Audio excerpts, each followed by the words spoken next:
But then I also want to protect myself and defend myself for all the stuff I see that's out there that's not true.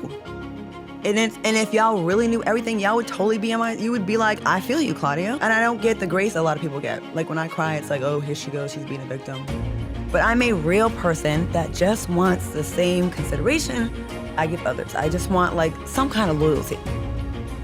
Some kind of like, don't maybe say Claudia to someone that's like my op, you know what I mean? Or when we're still I gotta be on TV with you and be cool and smile. And I've had to do that many times throughout the years.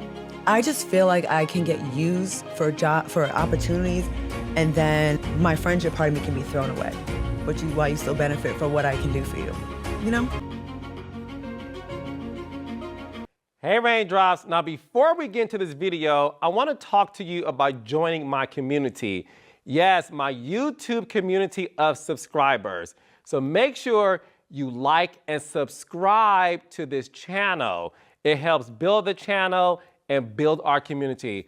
I love it when you guys comment and post. So remember, make sure to like and subscribe to this channel. Look so pretty looking at yourself because that's what Claudia Jordan does. Do I hide this? That's yours. Have we started? We're starting. That's how we start, baby. But before we get started into having a lot to discuss, you know, you and I are friends in real life. Yes. And I wanted to check in on you, and I did already, but I also wanted to provide a platform for you to be able to express yourself, because one thing you and I talked about in our last interview together is that you feel misunderstood. But before we get into the conversation, how are you doing? I'm fantastic. I'm in a great place. And it hasn't always been like that. You know, I have peace. I have great friends. I have a beautiful house I'm remodeling. I'm getting joy out of seeing the upgrades in my house and just being really hands-on. My pets are healthy. My skin is clear. My teeth are white. My titties are high. I don't have pores. And I'm good. Like, no one's dusty son is stressing me out. I've been celibate for about almost 8 months now. 8 months? Right, you're 8 months, right? I'm 7 months. I think I'm 7 months. I haven't even kissed anyone. Nothing. But it's not a negative.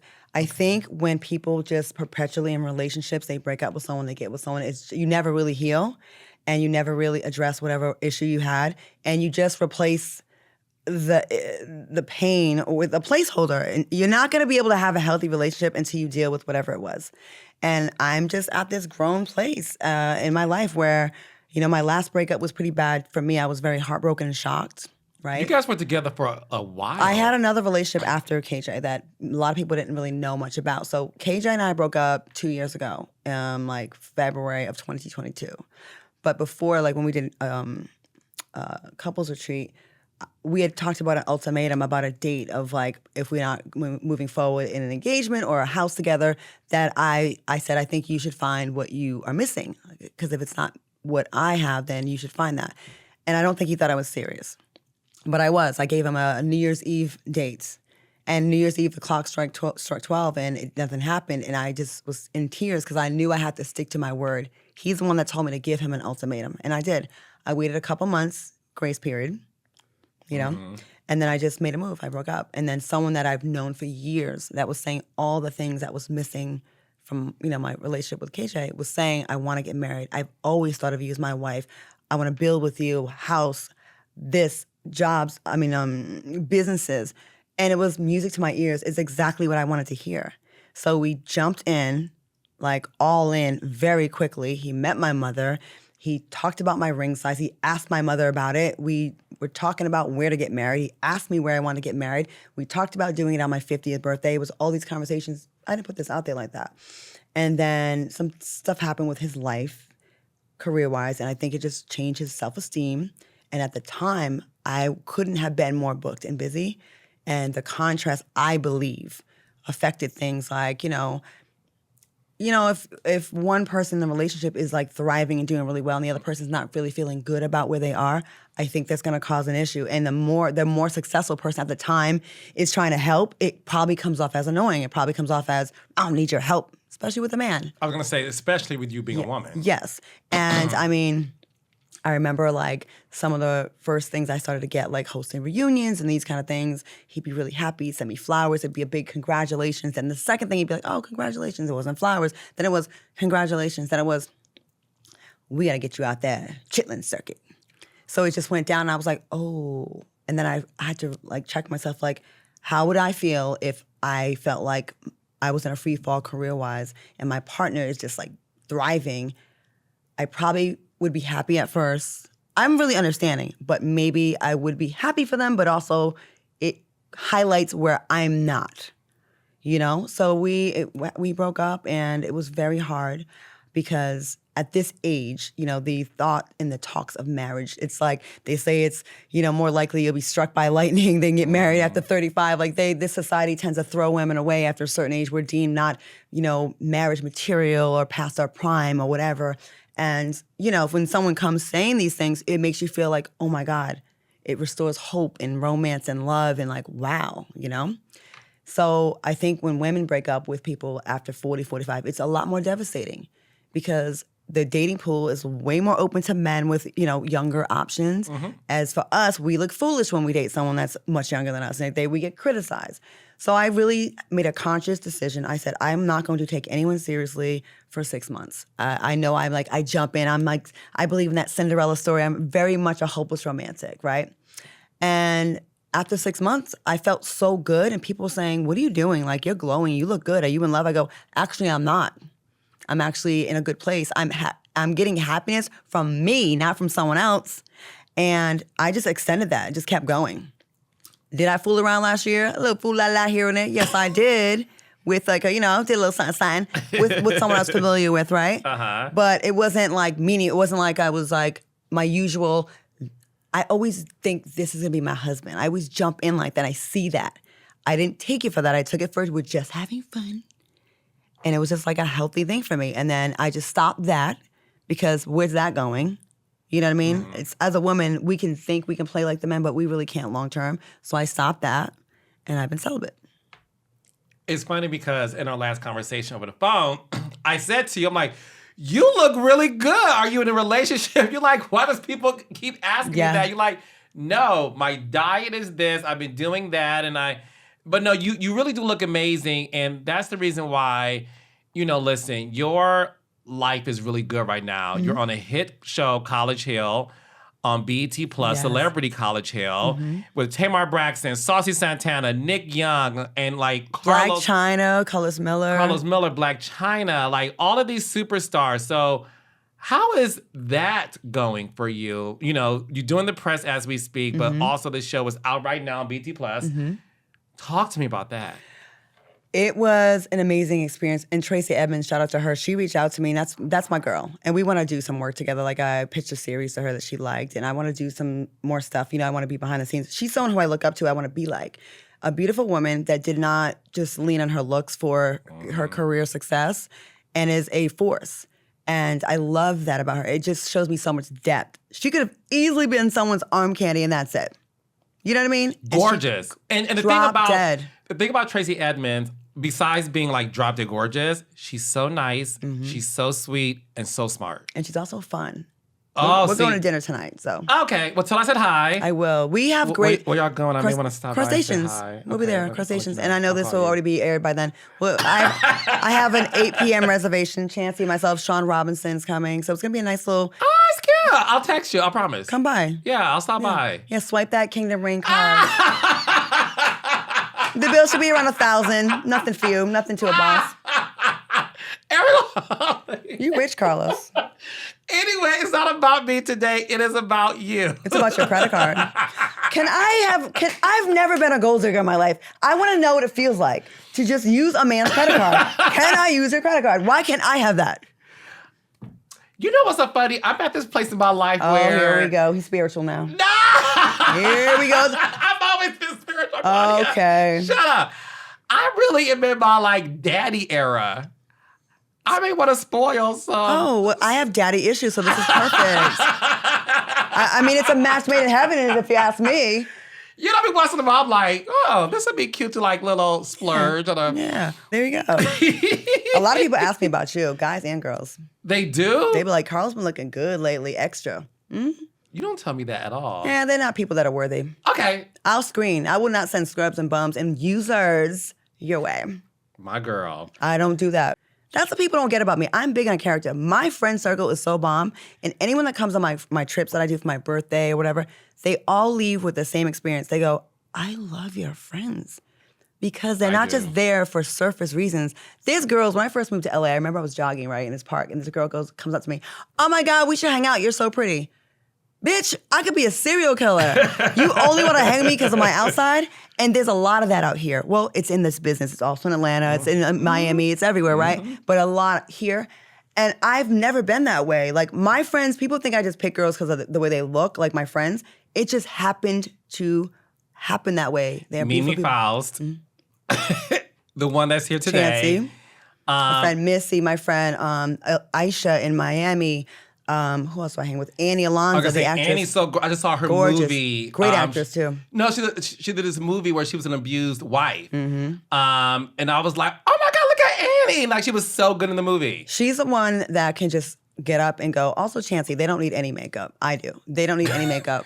You know, I gotta draw a lip in. I need an eyebrow or something. You know what I mean? I need some. I look better. I'm better than when I used to look. You look amazing. I've been cutting You my have sugar. never looked better. You also have Kenya Moore, a friend. Yeah, beautiful woman. Cynthia is my friend Cynthia as well. Bailey. I mean, you hang out with some. Speaking of Kenya, have you spoken to Kenya since Not everything yet, happened? because I feel like she's probably been bartered right now. But I've been asked about her in all my interviews. I don't really know exactly the details, but I do know that Kenya never lies. So, we do know one thing about Kenya. Like, she can be whatever you want to call her, but you cannot. It always ends up being where, damn, she was kind of right about that. You know.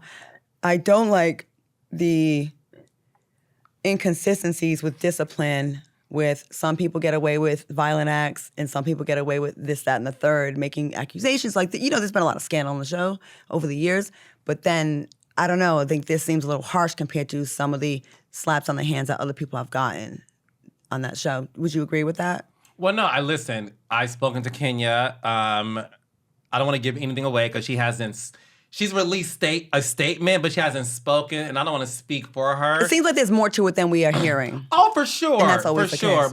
For sure. But what I will say is what you said. Kenya's a lot of things. And whether or not you disagree with her or agree with her, you know, at the end of the day, she's pivotal to that show, and she's amazing at her job. And stay tuned.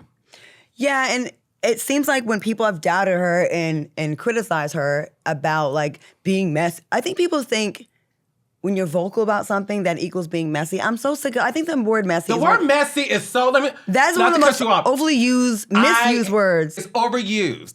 Telling the truth is not messy. Showcasing the truth is not messy. Having an honest opinion is not messy. You and I have been friends for a long time. You and I have been very vocal on my podcast about we've disagreed. Yeah. We cussed each other out before. I walked out on you and you chased me down. But we found we had a disagreement. Yeah. We never talked about it publicly. Like, No. F Carlos. Never. We dealt with it. We took some time apart, a few months, because, hello. How can you stay away? It was never that deep. No. But we were able to, like, have honest dialogue. And I feel like what's happening is you can't be honest anymore without being seen as messy or a hater.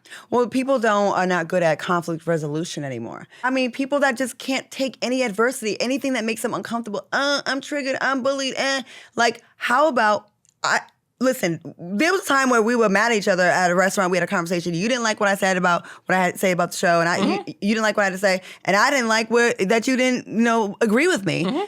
So what? So what? It happens. If you want a friend that agrees with every single thing you say, then that's really not a friend. That's actually a pet. And so I think when you get to a place where you can disagree, and I may not ever agree with what you said, but that's okay. That doesn't mean you throw the whole human away or deem them messy. Or if I like you, I don't call you messy. Ooh, she read her down. But if I hate you or I don't like you, you're just a messy bitch. Yeah. It depends on if you like the person, then they use that word. I agree. It's very much overly used. And I think it's ridiculous, and people, oh, you're always in some mess. Well, you're always bringing me in some mess, and I'm always defending myself. How is that messy? I prefer to mind my own business, drink a pina colada, be home, having someone rubbing my legs, and that's it. But y'all keep bringing me in shit. I got to defend myself. Now I'm messy. Well, I want to get into that because you and I have spoken recently. Because when things are happening to my friends in real life, I check in on my girls, and my guys too. But I check in. I called you. She's very busy. It took her 2 days for us to talk. I'm like, Claudia, I'm trying to check in on you. But we finally had a conversation. I'm busy. Your girl's busy. No, you're busy. No, listen, she's busy. She's very busy. But I wanted to check in on her. Like, hey, is everything okay? Because a lot has been going on with you.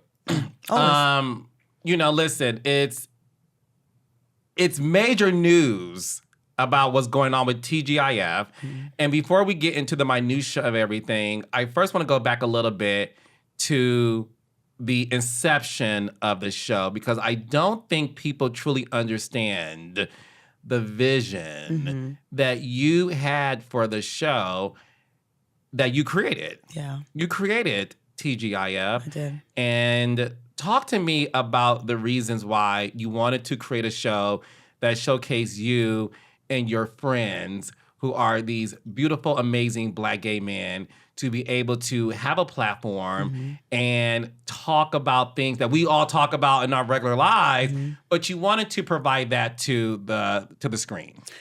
I want to clear, it's not a gay show, right? Right. And that sometimes would bother me when I'd hear that, right? And let me explain why. I have always been irritated when I would see certain reality stars have a gay man as their pets, and they would treat them as such.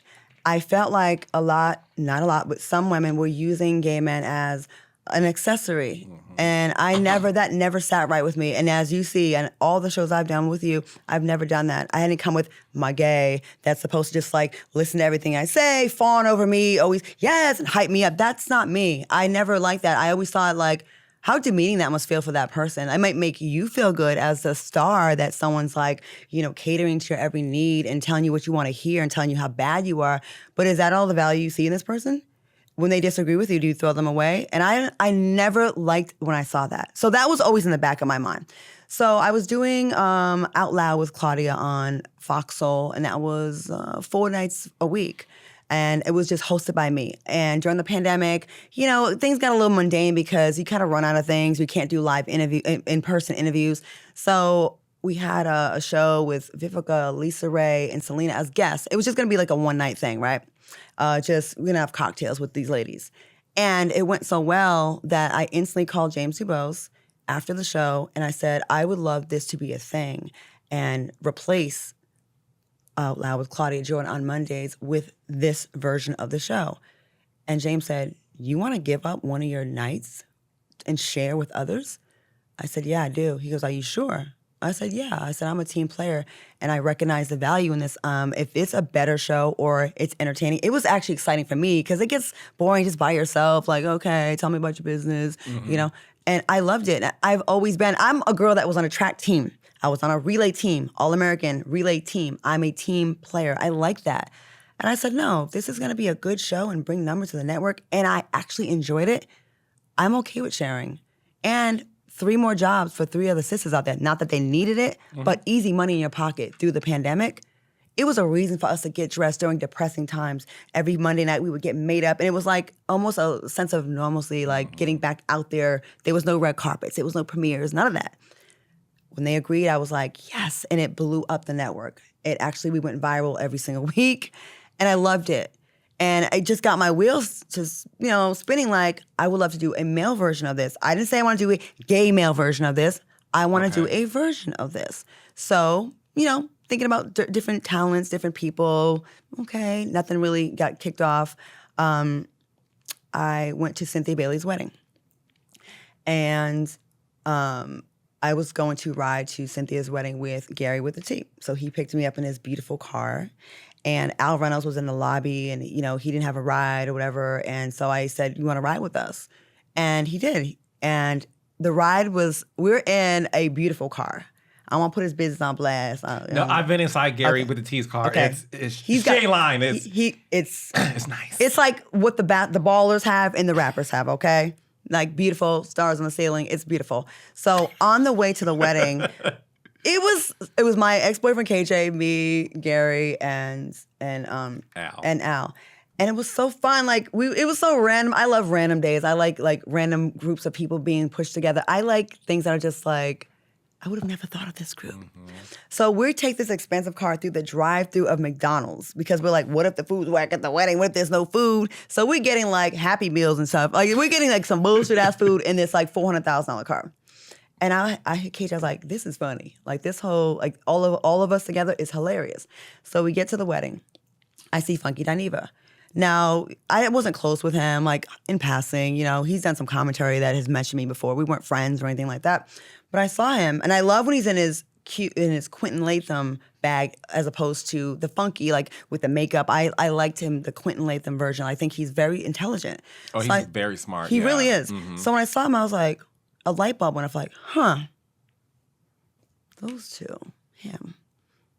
I think this is a thing. So we had a fun time that night. You know, Al stole a bottle of wine from bars, but that's what he does. You know, Q was like shaking his head like, girl. You know, Gary's just being Gary. It was so fun. And I think a day or two later, I reached out to all of them and I sent them individual texts. I didn't tell them each what it was. I even had the text still on my phone. I said, hey, would you be interested in doing some television? That was to Q. He said, yeah, I'm definitely open to it. Al, of course, was saying yes, and Gary had been doing stuff, so they all said yes. I didn't tell them what the name. I didn't have the name, and to be full disclosure, I never named the show. I'm really bad at names for shows, but I'm good with the concept, and I'm good at putting groups of people together. So I went to James and I said, "Hey, I want to try this. I think this could be a good show at Fox Soul. Can we have them as guests on my Friday show, and just feel it out and just see. I want you to see if there's magic. If I'm right, you're gonna go with this." He's like, no problem. So we did it. And it was undeniable, episode 1. Everyone's Wi-Fi. Gary with the T don't know anything about Wi-Fi. He's like an old lady, right? Just, what am I doing? And hit the button. It was a mess, but it was so like, the unpolishedness of it all made it good. And we enjoyed talking to each other. And so after one episode, it was really obvious that this needed to be a thing. So immediately, the network was like, they recognized it, they saw it, and they were like, yes, like this needs to be a show. Me on the business side, being so trusting, being so ambitious, and so happy to just get it on, I didn't protect myself on the business side. Like I didn't own the IP, I let them name it. And just so people know, the IP is the intellectual property. Yes. So that's what IP stands for. So yes. You didn't name the show. You may have created the concept. And I casted it. And you cast it, but you didn't protect yourself in the business sense. Go ahead. I did not protect myself, but I felt very like trusting at the time. James has my back. I'm like, oh, it's going to be fine. We'll figure it out later. I made a grave mistake doing that. And now I think a lot of things would have played out differently had I had done that. You know, I'd have more power. I'd be able to make more decisions. I was very hands-on with the topics. Every single day, I'm sending topics into our production team. Like, I'm very hands-on with, let's talk about this. I saw this tweet. Let's do this. We have a good team that also works very hard with finding the topics and doing the research. And I shout out to Justin Hart at Fox and Jerome. Really good. They're really, really, really good. And so immediately, they sent out like contracts to the guys. And it was like a 6-week thing. Like, that's how they do shows at Fox. So they'll start, let's give it like 6 weeks and see. The numbers just kept going up and up. So 6 weeks turned to another 6 weeks, then turned to a year. So then now we're on every Friday. And someone in the group chat of the producers, I don't know who it was, came up with the idea. We was playing around with different, titles, and TeaGIF just fit. And I was like, I like that. But that was another mistake I made. I should have said, no, let me do it. And this is my thing. I didn't. Mm-hmm. And in my enthusiasm to just get it on the air, I wasn't thinking selfishly or I wasn't protecting myself. So that's how that goes. So people think I have all this power. As when James was there, he definitely took my opinion into consideration about the cast, about the topics, about the vibe. He said, listen, I didn't make this show. You brought this show to us. I have nothing to do with the success of this. You brought the show here. This is your baby. So we're going to go with what you think. And that felt really good, but I still messed up. Did you get a separate check being somebody that came with the concept or No, executive producer? I didn't. I got a check for bringing T.S. Madison's show to Fox Soul. I did get that check. And I was very proud of bringing T.S. Madison, a fantastic host. Again, I don't like to say a transgender host. Yeah. I feel like T.S. Madison is a good host who happens to be trans. Yeah. Just like on my show, it's not a gay show. It's a great hot topic show with hosts that happen to be gay. And my pitching or talking to Q, I was like texting him about this. I said I've always been irritated with how gay men have been like used for the gimmick, the extra something like that, like the stereotypical things about, you know. And I never liked that. And I go, we can just have a conversation. We don't have to that doesn't have to play front and center. I'm not hiding it. It's not that, but it's like, I'm not using you. I want it to be very clear. I'm not using you for your sexuality because that's trending or that's popular. I really like the opinions. You know, and most straight men aren't into hot topics and gossip, so it just made sense.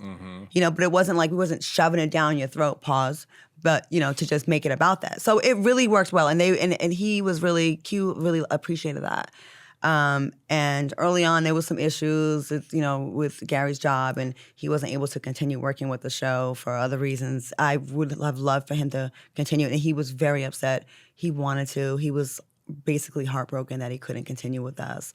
But we worked it out, and we weathered the storm, and the show just continued to just grow. And I had no idea how popular the show was. I went to Ghana a couple years ago, and someone in Ghana was like, I watch the show every single night, and I stay up, and the time difference, I am awake, like whatever time, were they like 7 hours ahead, whatever, they're watching the show like 3, 4 in the morning, you know? I'm like, what? No, the show's very popular. I went to the bank. Why did I say that? Oh, so you are going to pay for crustaceans. Carlos, you make a lot of money off the girls. You got to give back to the community. First of all, the black people community, not just your community, our community. I give back to black community, gay community, all the communities. Trust me, I do. Give back to the crustacean Look at community. my roster. The crustacean community, okay. No, but I was at the bank and handling business, and this beautiful black woman, because you know the ones who got the office in the cubicle in the corner that be really handling business, it was one of her. I mean, she was in that, and she does a transaction, and at the very end, she goes, I'm a fan. And I said, okay, thank you, you know, whatever. And she goes, I love when you guest co-host on TeaGIF. Oh, yeah, she said, by the way, but kudos to you. She said, by the way, I love that show, and I watch everything Claudia does. And I'm gonna be very honest with you. I said to her, oh my gosh, that's amazing, because I feel like a lot of people think women don't like Claudia. And I said, it's nice to know that this is a true story. I never said this to you. True story, professional, beautiful black woman working at the bank was like, I'm a fan of Claudia. She was like, I like you too, Carlos, and you did a great job co-hosting. But she said, I watch anything Claudia does on that channel. So what was interesting about that to me, you, in my opinion, you are the face of Fox Soul. Are you compensated that way? I'm trying to get in my pockets now, make people more mad at me than they already are. Because you're richer than me, so I mean... No, I'm not. I'm poor. I have no money. I'm broke. I'm broke, remember? But you wrote, it reminds me of this. Omari Hardwick, the amazing actor who played the hell out of Ghost, James St. Patrick, he talked about the fact that he felt he wasn't compensated. And the people were like, well, you got paid, and he said this, I'm not telling his business, he said this. He got paid $150 per episode. And they were like, well, that's amazing. And he said, but I was the face of Stars. He said, when you clicked on Stars, my face was front and center, and everybody else was right there. I'm paraphrasing, but that's what he said. He said, but I was the face of Stars. That's how I am on the banner at Fox Soul, in the middle. You are. But do you feel that way, the way Omari Hardwick felt about his position at Stars? Yes, but it wasn't... It was okay with me because I'm also a hustler. Like it's not gonna ever only be my. It's not gonna be my only job. You know. Do I think I should have been paid more? I get paid well there, and it's all relative. You know. I work an hour a day. I do work hours when I'm sending topics in. I could have gotten more, but I also could have gotten less. And I'm grateful. Anyone that has been through financial devastation before, I will never be arrogant and blow a bag over ego or like, you know, if it's a decent amount of money, I'll work with you.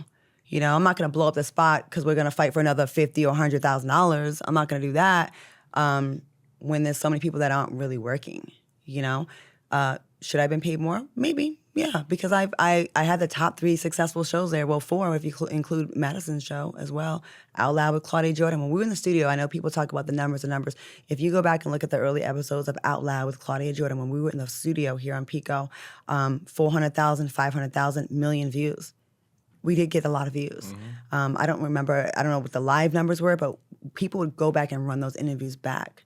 You know, and I didn't really realize how big it was and how many people liked it. I will say this, people that didn't like me on Housewives for whatever reason, they say, I was wrong about you, I get to really know you on your show, and now I love you. And I had so many people apologize for hating on me in comments and thinking, I was just judging you off a reality show. I go, but what bad did I really do on that show? I still baffles me, like, what's this? I don't see this bad person that was on Housewives. I'm gonna tell you what it was, and we talked about this in our last interview together. You were never given a chance to come in as a housewife. Yeah.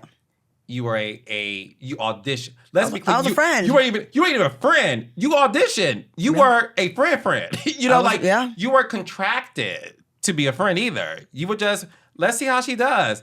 And then it was like, make her a friend. Oh, make her a housewife.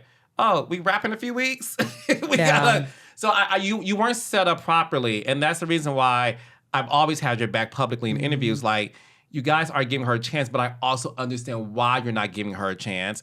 But when Fox Soul debuted and you had all of these shows, I was so proud of you because I felt like everyone gets to see the woman I fell in love with at the Abbey. Yeah, the Abbey. You know what I mean? Yeah. You said I'm going to change your life that night. I did say that. And to me, and I said this to you before, you're a star to me. You really are. I think you're so underrated.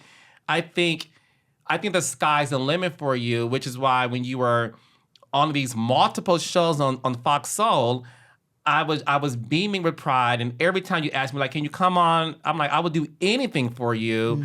And you've had so much success on this platform. Now it's becoming to be these issues. And I want to allow you the opportunity to say how you feel.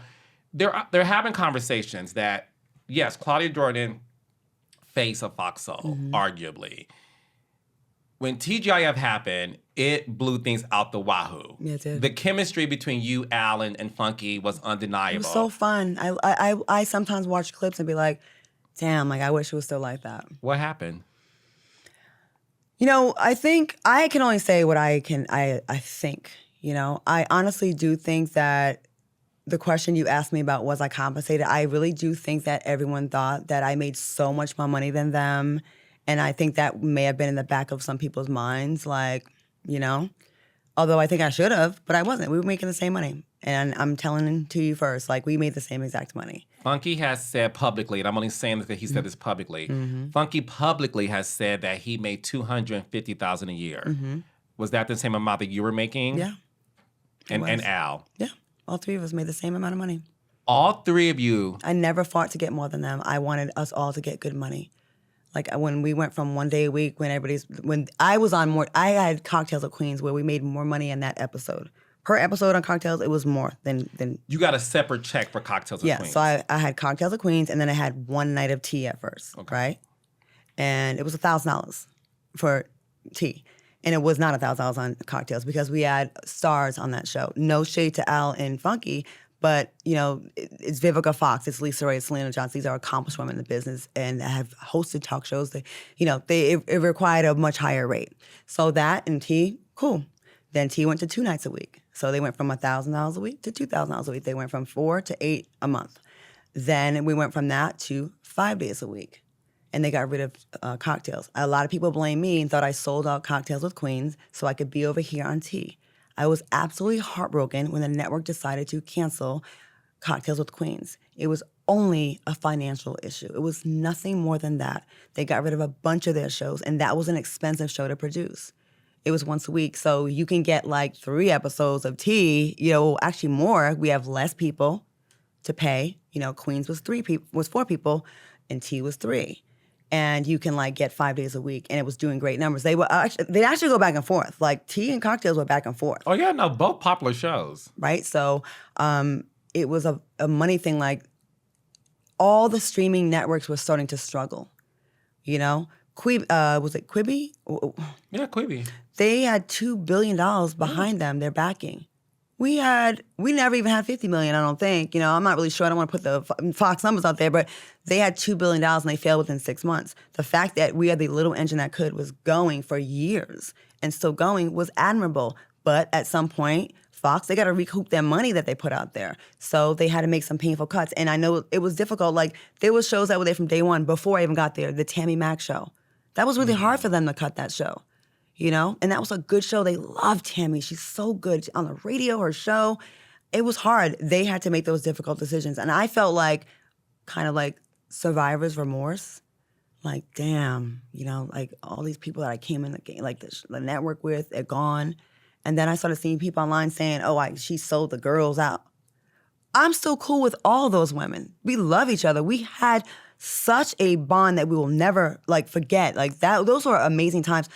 If I was with the boys and doing surface stuff and reading each other and being fun, I could get comfort in nurturing on Cocktails. And that was such a great balance for me. Mm-hmm. Play with the boys and get real and like lower my guard with the ladies.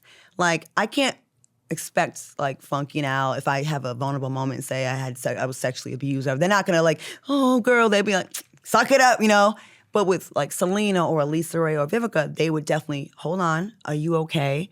And I loved that. That to me I loved being in that environment. I loved like working with other Black women. It felt good. And I felt really upset that people would try to like even dare think I would even sacrifice that show. I wish that show was still on. I do. Yeah, and I think, listen, the beauty of us having this conversation is I can vouch for you as a person who produces shows, creates shows to multiple networks and streamers. We are in a business where there's a lot of cuts, a lot of budget cuts, a lot of layoffs, a lot of jobs. Power Goes, speaking of that show, the spinoff, recently got canceled only because it was too expensive. That's it. Not for ratings. Not for ratings. No. Not because the script was whatever. Strictly because a hugely popular show only got canceled because it was too expensive. Yep. That's what happens. That's what's happening in our business as we speak.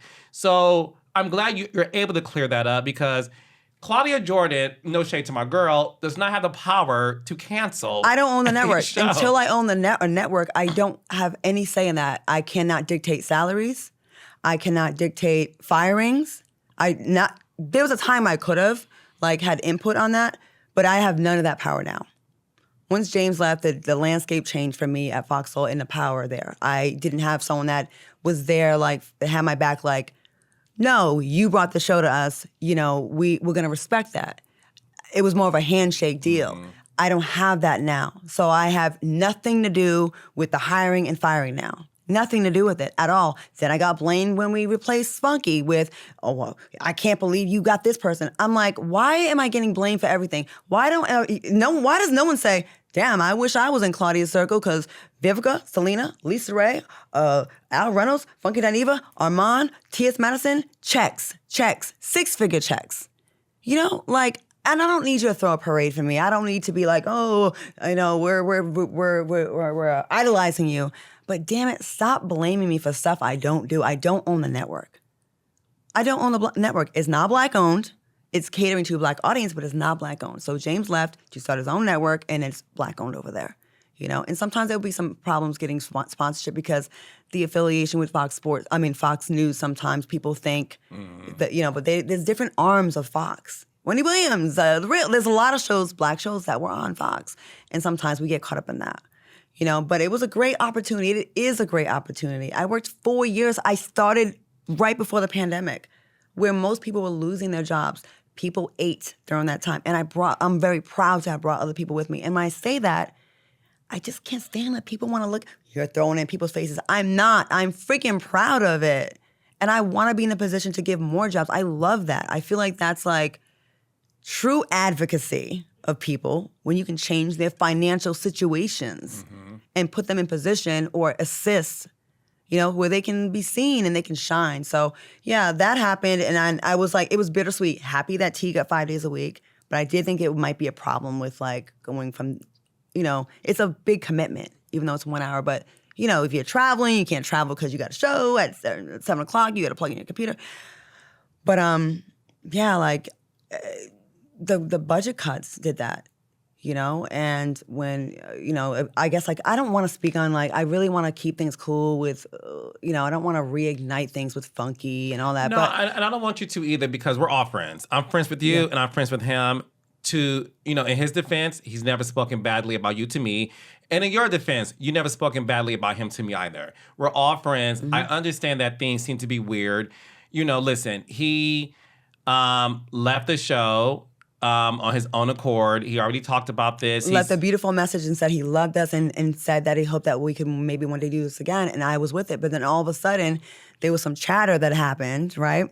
Well, I want to read to you what he said exactly because I don't like to misquote people. Okay. So I want to be able to have you respond to this because when Funky left, I thought it was so gracious. It was. He talked about the fact that, I wanted more money. They couldn't meet me at my demands, and I left, which happens in this business. And I thought Funky gave the most beautiful message to you, to Al, to the Fox Soul, and he was gracious. And listen, we know him. And like you said, Quentin, who I know more Quentin than Funky, because Funky is the persona that he uses when he's on, on his YouTube. But what people don't know about Quentin is he's so smart. He is sweet. And he's able to really give props where he does. So I thought that was gorgeous and beautiful. And I remember being like, go ahead, brother. Like, that's your business. What happened? Because he did say this about you. And I want to get your response because I don't want to misquote people. He said, and I quote, "My issue is with Claudia Jordan. So-and-so was just a pawn in Claudia's game. Now, I am going to reserve why I have an issue with Claudia, but I'm going to leave that one in the chamber in case someone gets froggy."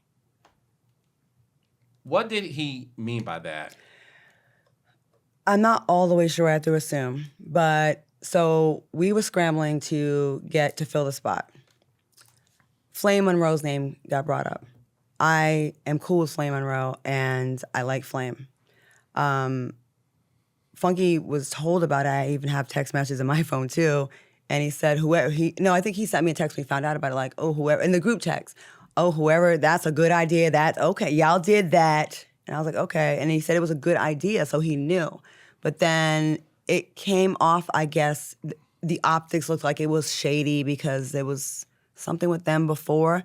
I can't keep up with everyone's beefs and like the history, but it felt like I think it felt like something towards him maybe, right? Al was with it, the producers were with it, and Funky was also made aware, we talked about it on a text. When Funky left, he left that great message. It was beautiful. I was happy, but I also was like, well, damn, come back, dude. Like, we're so close to getting in the studio. We just did a live show in Houston. We got along so good. We were in a great place with our chemistry after years of having issues, not mostly with him, but like other one, right?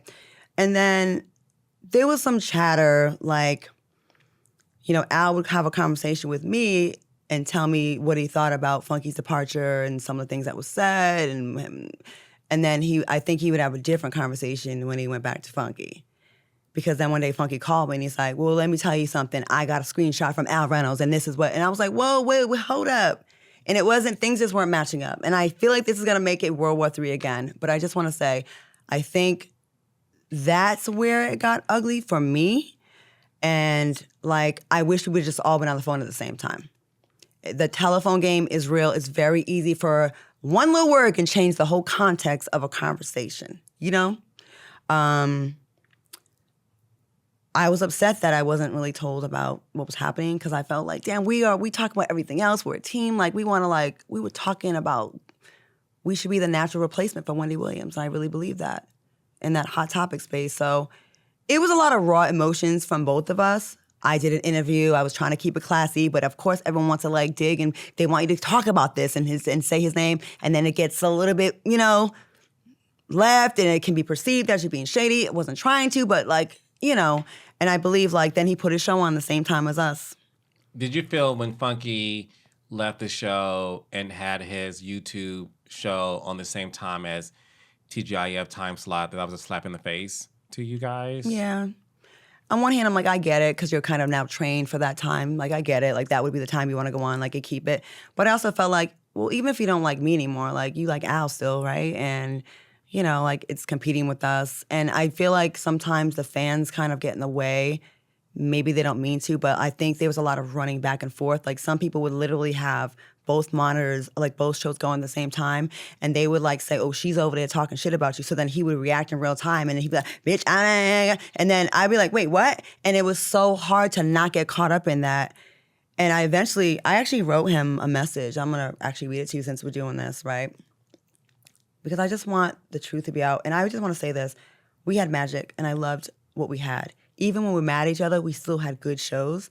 And Funky was the one, I will say, that would be the most willing to, I hate when mom and dad are fighting, meaning me and Al. Mm-hmm. So he would want to like, guys, I just feel, and I love that he didn't have the ego to like not, like some people like, I ain't saying nothing to that bitch. No, he did do that. And I got to give him props for that because not everyone could do that. He would be the bigger person a lot of times and be the one that would be like, let's talk, And sometimes he would tell me stuff like, you know what, I'm tired of it. Like, you don't know why this person's mad. Well, this is what happened. And I'd be like, whoa, wrong. If there was a lot of telephone game happening. It sounds to me like, and I want you to read that too. It sounds to me like, and you tell me if I got this wrong. You and Funky Dineva had a great relationship. Like any professional relationship, you have your ups and downs, mm-hmm. right? The people on The View mm-hmm. are very vocal about we have good days and bad days, but in the end, we make great shows. Mm-hmm. Was Funky being led by Al, and I want to get to that later, to create a problem within the two of you?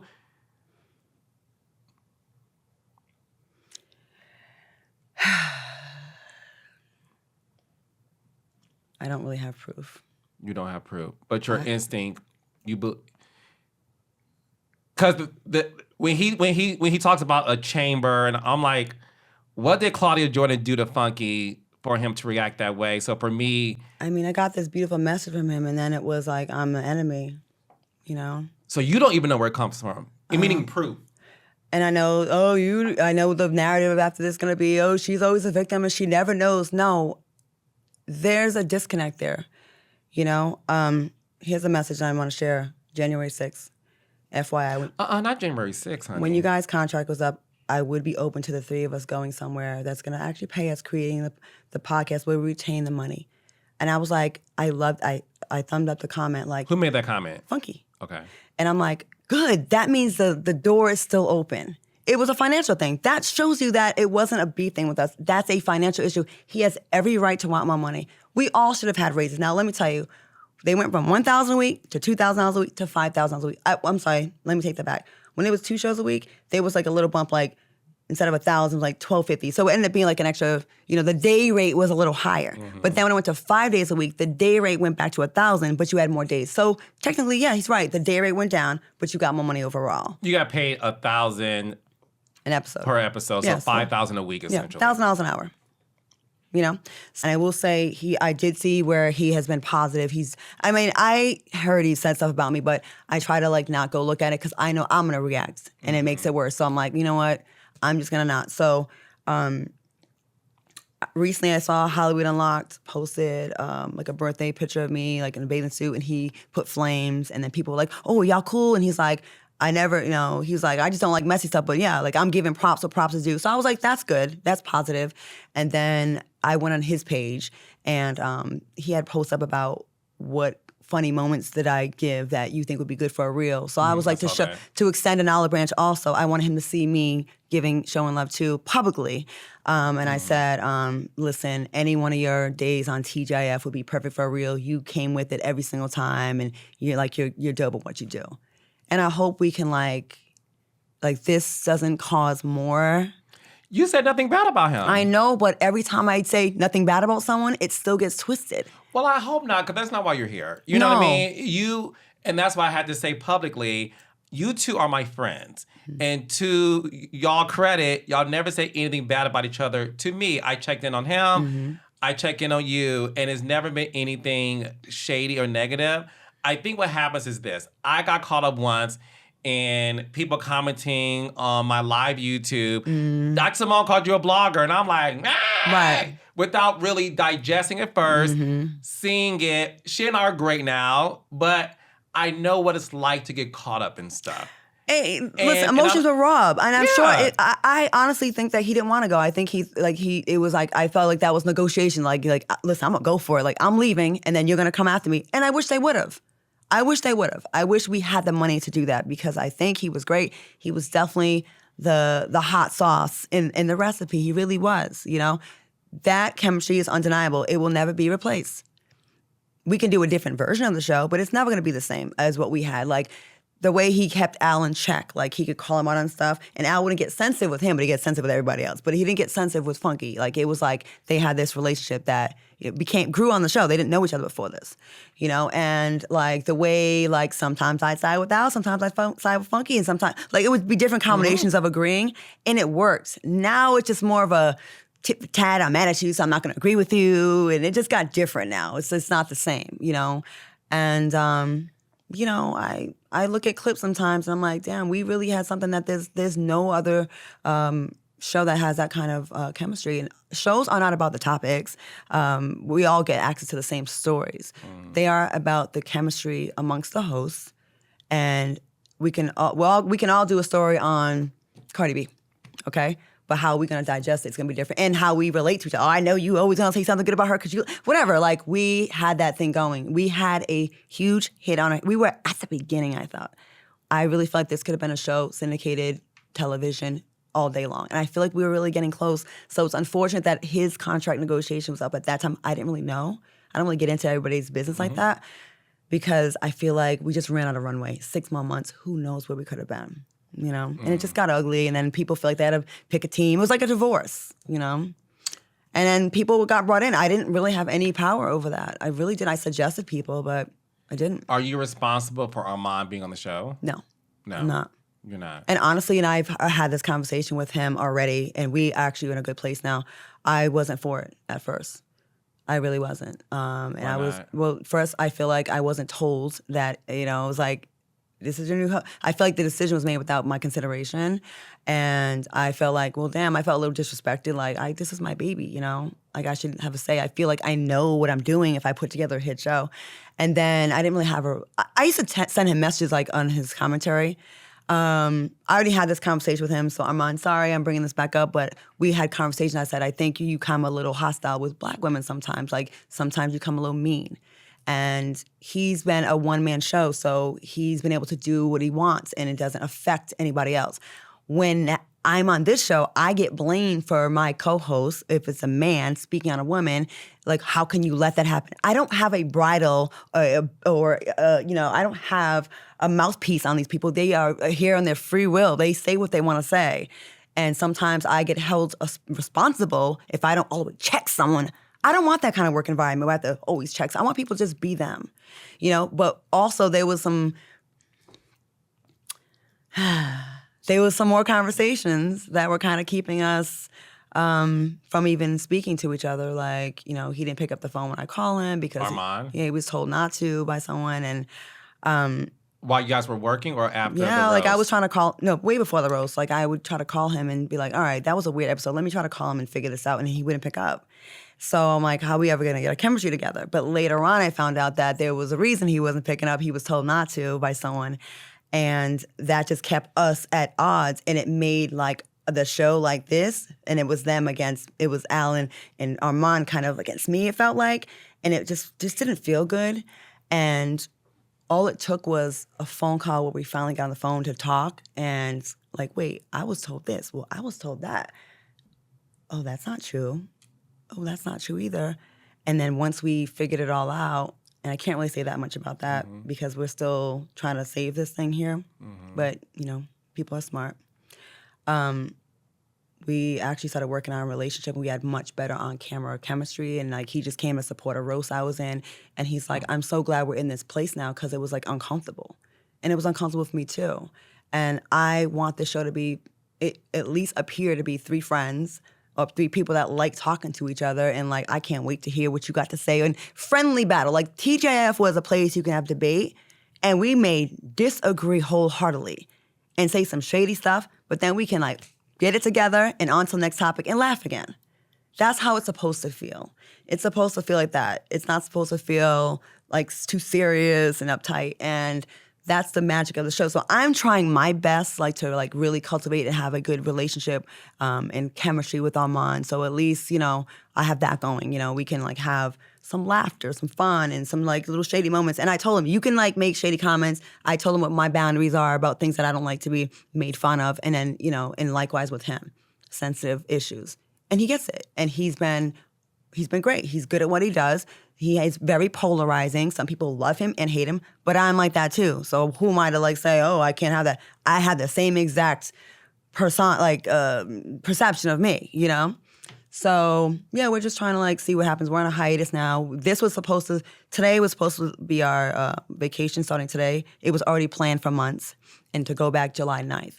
But there's just been a lot of like stuff happening. So it's like everyone take a breather, extra 2 weeks, just break. I've had no break in 4 years. I've been 5 days a week for like 4 years straight. Plus doing movies, plus doing College Hill, plus doing Deal or No Deal. Deal or No Deal Island, plus doing Couples Retreat, plus doing the movie Trope, plus doing Do It for the Gram, plus making appearances. I am tired. I burnt the candle at both ends, but I love being in the chaos. I just want it to be a fun environment, you know, and just be fun, you know? Well, it has been chaotic, especially when it comes to you and Al Reynolds, apparently. What happened between you and Al?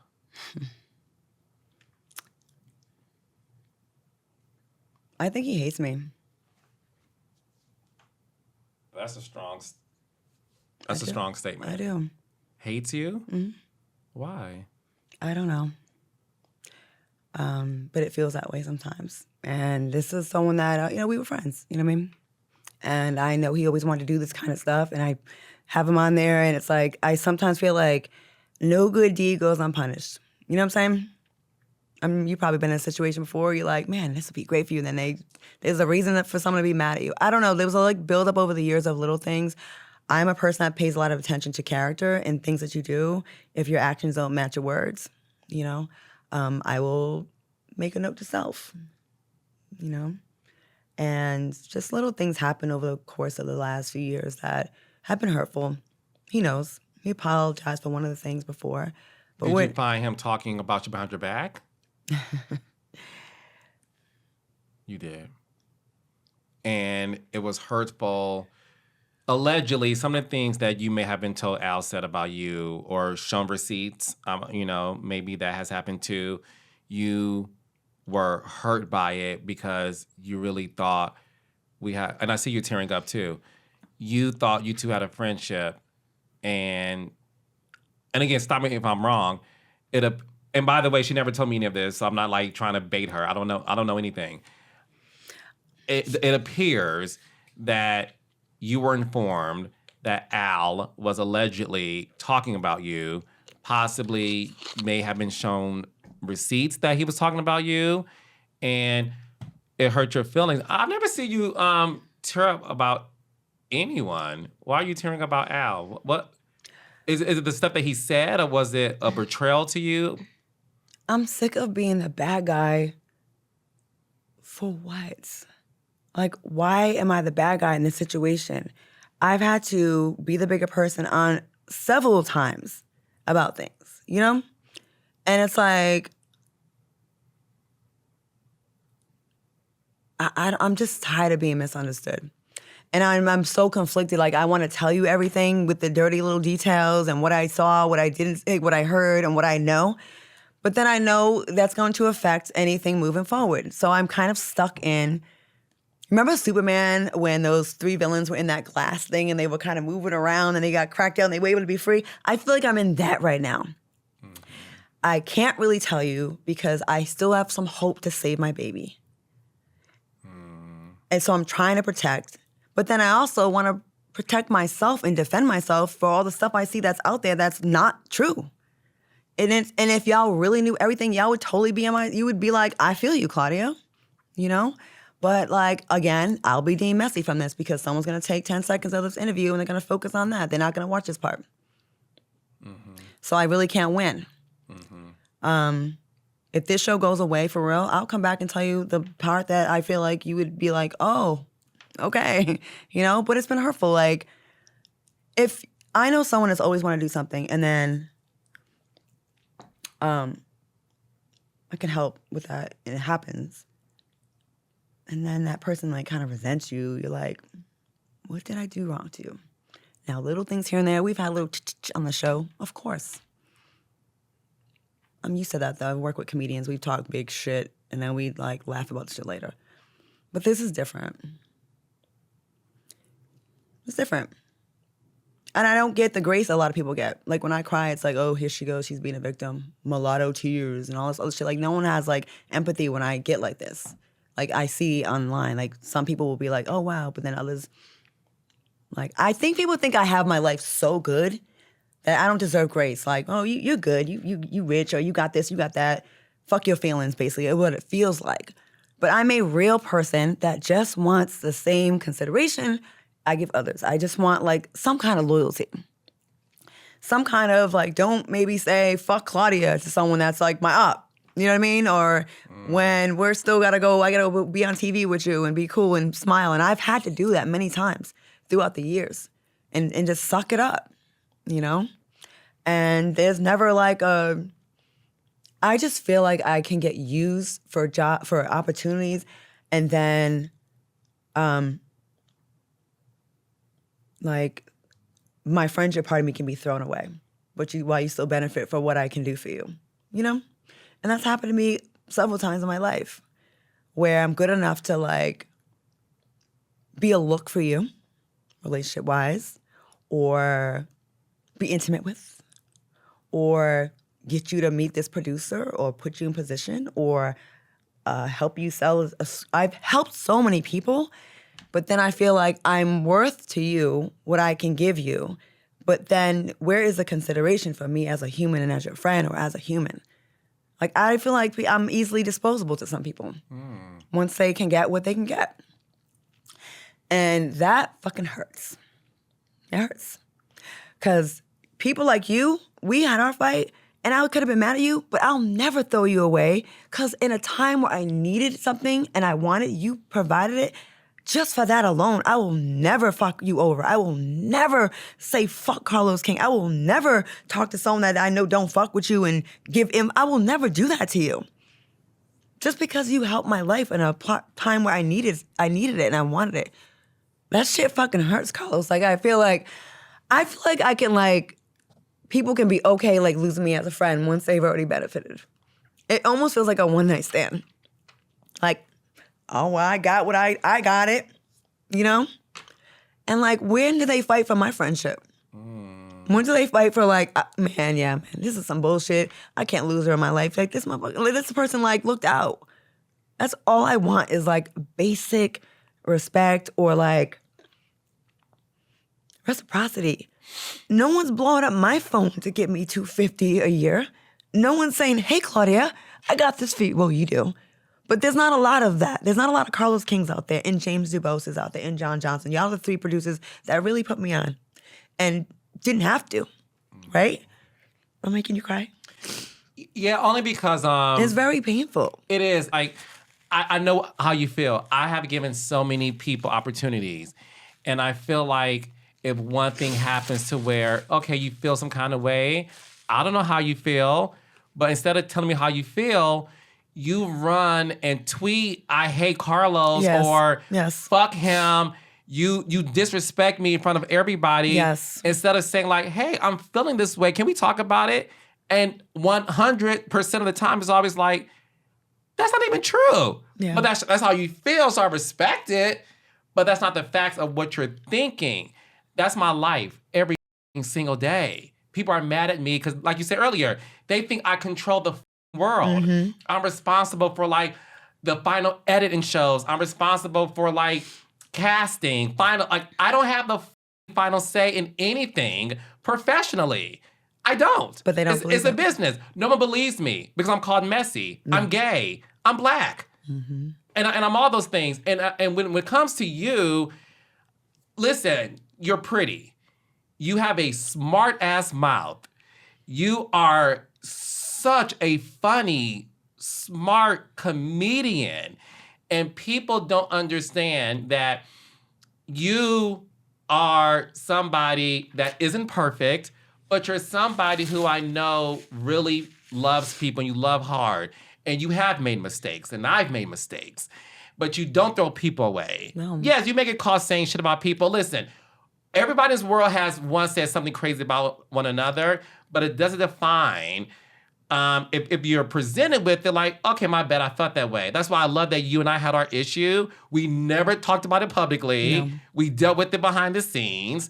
And what you said too, I would never stop you coming back. I'm trying to get your job now. I thought you was going to announce that today. Well, I was hoping that. Shut up. I was like telling my friend, I go, what if he wants to do this You interview on are Friday? so Because funny. today's the day he's supposed to get the info. I'm like, what if this might be a I did another setup? week, so you know. You said that last week. You know how networks are, so shut up. Anyway. I blame you. Right. It's your fault. Yes, You should blame have an me. answer. I don't like you. Fuck Exactly. Carlos King. I'm gonna go tweet. Let me go tweet your enemy and say fuck Carlos King. So that's what it is. And I feel your pain. This isn't somebody who's pretending. No. You don't, we talk all the time and you don't cry about people. So I think the thing. That's my first time ever crying about him actually like that. And I know it's real because I think what happens in our industry is this. There's a lot of people in our ears. Well, this person makes this much. Yep. Well, this person has more airtime than you. Where this person gets more compliments than you. I think this person is in bed with the network. I think this person is really cool with the executive. And all of that starts to get into someone's head. Yep. Because let's have a real conversation. In our business, competition is a mother. And you could be, it's like being a group, a girl group or a boy band. And the moment someone emerges as the face of something, things start to unravel. Yeah. And Then I got blamed for everything. And the insecurity starts to develop in people. I'm not saying that about Al or anybody because Yeah, it's not about him. It's This is so I about want y'all to know I'm not talking about Al. bigger picture. It's a global Yes. thing in terms of what happens. And when the roast happened, again, I'll say this, you don't have to. You were trained by Jamie Foxx when you guys had a Sirius XM show. Mm-hmm. Jamie Foxx, Grammy, Oscar, BET Award winner, that's just like the legend. Yeah. You were trained by Jamie Foxx to roast people, Yeah. to be quick on your feet. You have said some jokes that you have apologized for later in life. You're like, you know what?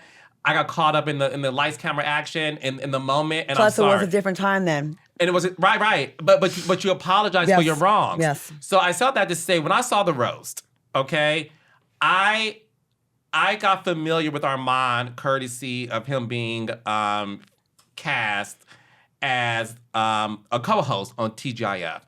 I didn't know his prior work, but when I saw him, my guy, he's a handsome guy, and then I started to really watch the show and to see what he was capable of.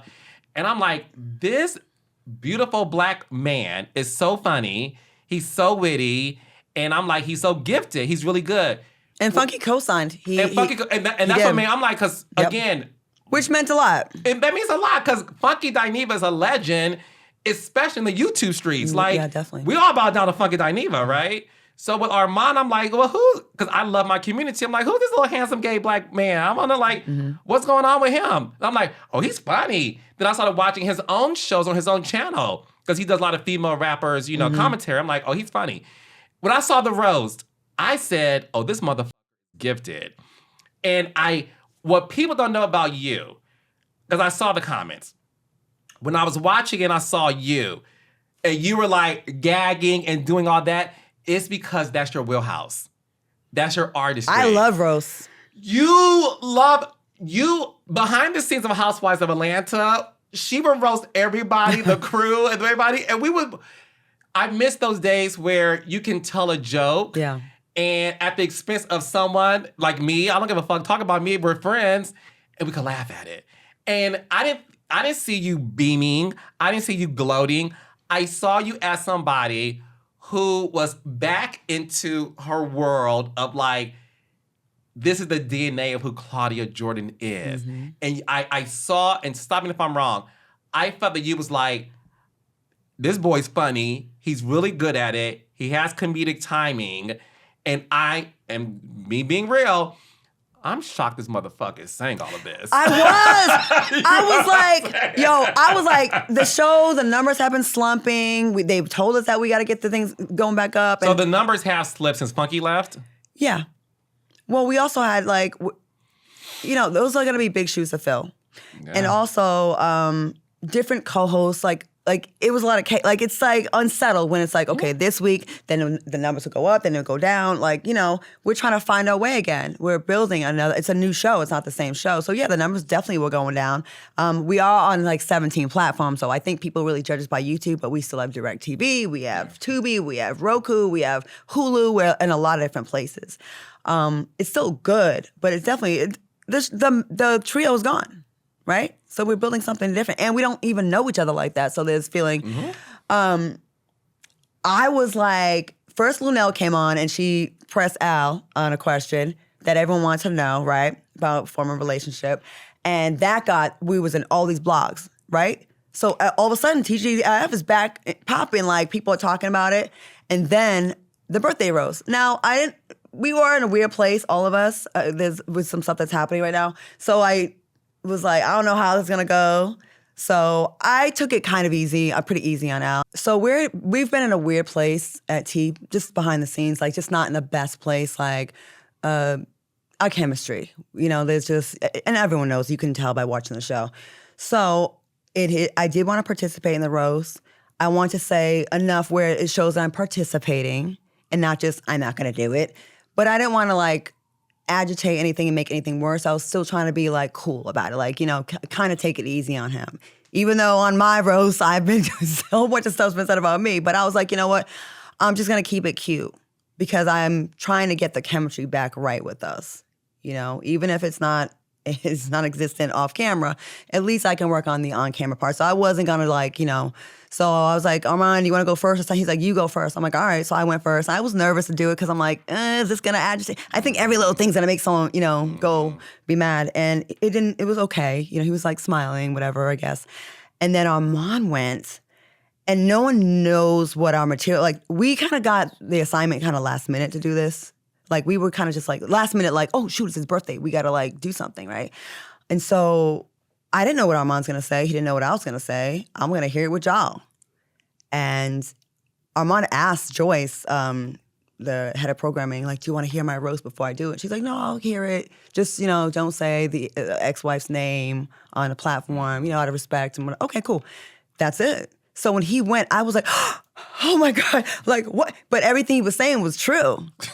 But I didn't put a battery in his back. I didn't tell him what to say. Again, do you think Armon is going to let me manipulate him and tell him what to say? He came up with his own assessment. He's been there long enough. There's already been drama there. And he just told what he saw. And he's like, it's a roast. Like, it's a roast. People get very personal in roast. And what makes it gag-worthy is if it's based on some sort of truth. Mm-hmm. So what he said was, you're a cloud chaser and some of the antics and the shenanigans and the words you mispronounce, these are not things that people don't know. The soulmates know he says woman and successful funny. Just like I mess up on certain words. I can't say Western Union properly without straining. I have a little bit of a list.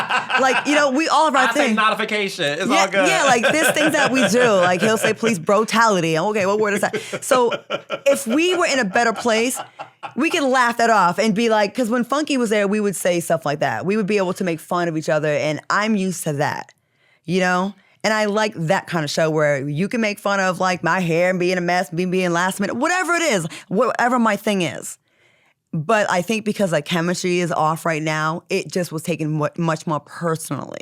Because if way harsher stuff has been said on TeaGIF if you look over the years. I mean, my fertility was made fun of, okay, or lack thereof. Relationship status, you know, daddy, all those kind of things were at play. They're things that we talk about. We've talked about who's had sex with what and behind garage dumpsters and all, and it would be laughed at, and now it's just not the same. It's like when you're friends with someone, you can like, bitch, your outfit's whack. But if you don't like that person and they say, bitch, your outfit's whack, it sounds differently to you. Right. You know? So they have been hot, cold. Like Al was all for Armon when Armon was coming for me, and we was like kind of like bumping heads. And once we got along, it seemed like Al wasn't really happy. It seemed like his demeanor changed. And I'm like, damn, like, none of us should be miserable on the panel. Like, we should all be like, I liked it when some days I agree with this one, some days I agree with that one, and some days y'all are against, like, y'all don't agree with me. That's what makes the show fun. And some people think that I don't like I only like people that agree with me. Absolutely not. If you know It's not my good TV. If you know my background and where I come from, Foxhole, I love debate that's healthy and not mean. Like, we can get our points across. Well, I think this. I love those kind of debates. But you have to be in a good place to be able to not take this stuff personally. And so some of us take things way more personally than others, you know?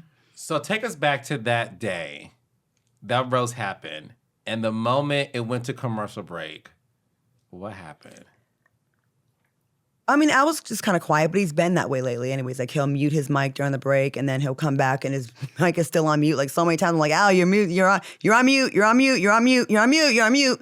That happened like 3 times in 1 week. And, you know, that's just kind of like how he's been lately. He's been kind of a little like, I don't know what's going on with him. But so he didn't, you know, he continued the show, you know, and he hasn't really been high energy lately anyways. So it wasn't like a big difference. Like, he just was like, all right, you know.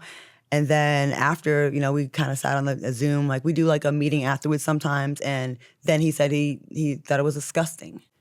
But he also said on the show that he loved it and he loved every minute of it. You know? He said, I thought it was great. It's ratchet. Mm-hmm. Yeah. Yeah.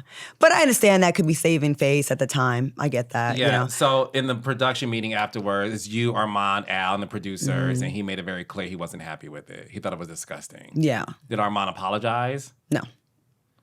Y'all just ignored it? Armon's like, well, what about when I'm uncomfortable? Which he has been.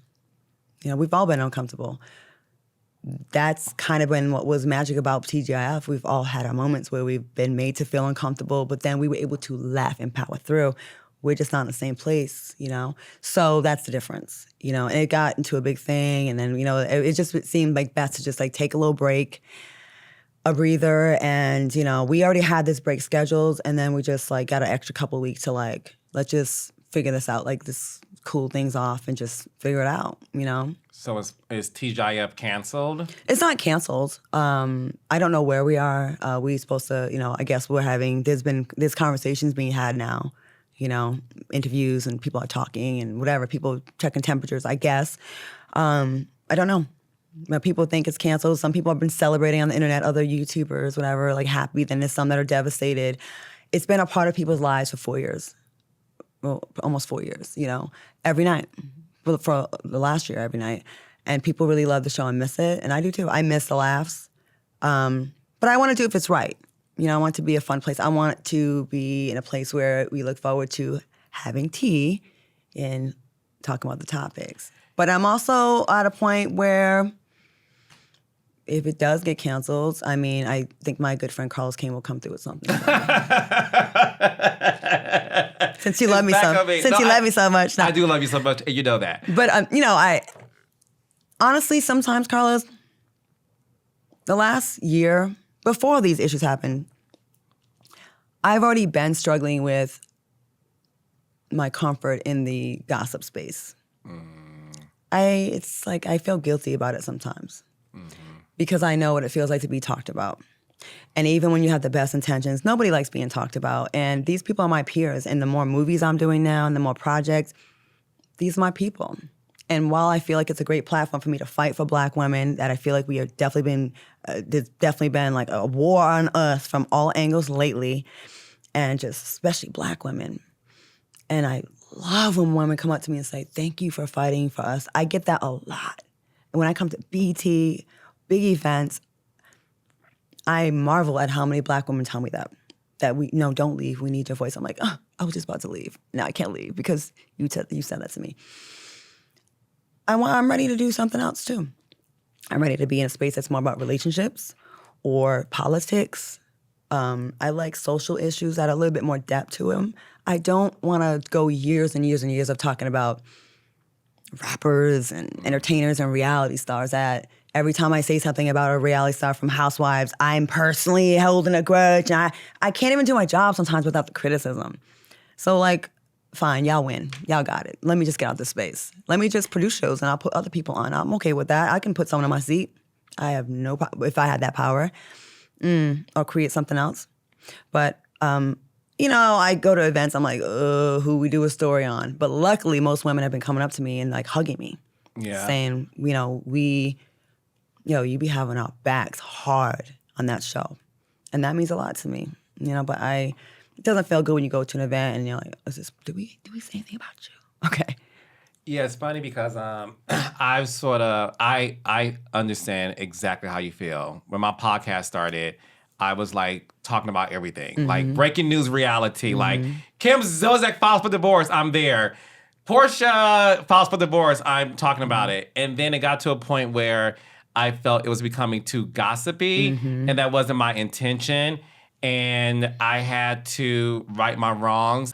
Some reality stars who felt like I was being mean to them. And you know me, I'm not a mean-spirited person. I just talk about what I see. But I understood once a reality star said to me, you don't understand that your platform holds weight, and a lot of people watch it and listen to it, and they take what you say and they run with it.